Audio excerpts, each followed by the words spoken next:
Nakuhanan sa CCTV ang pagtakbo ng tatlong lalaking ito sa S. De Los Santos Street sa Tondo, Maynila nitong Biyernes ng madaling araw.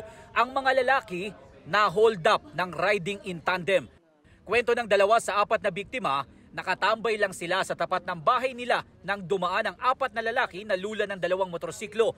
Makalipas ang ilang minuto, bumalik daw ang 2 sospek na naglalakad na at nanggaling sa isang eskinita.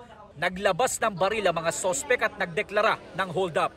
Kinuha yung wallet niya. Nung walang nakitang laman sa kanya, yung isang nakaitim na malaking lalaki, kumasa ng baril at sinutok sa sentido niya.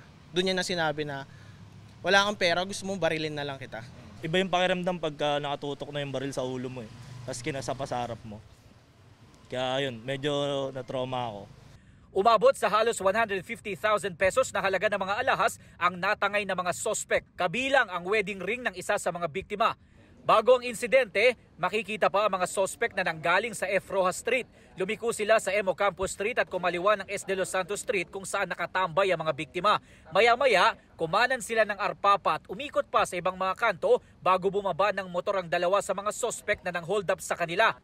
Sa kuhang ito, makikita ang isa sa mga sospek na may hawak na baril. Sinilip pa nila ang alahas na nakuha bago tuluyang tumakas. Sinubukan naman silang habulin ng isa sa mga biktima pero hindi niya rin inabutan ang mga sospek. Naging leksyon sa amin siguro yung huwag kang pakampante lalo sa mga ganong oras. Lalo sa panahon natin ngayon, lumaban kayo ng patas, hindi yung gagawa kayo ng krimen. Alam ko may mga anak at pamilya din kayo. Sabi naman ng barangay, nasalisihan lang sila ng mga sospek kaya nangyari ang insidente. Unang kataon lang. Kasi kami naman yung binabantayan nila . Pag kami nag-ikot,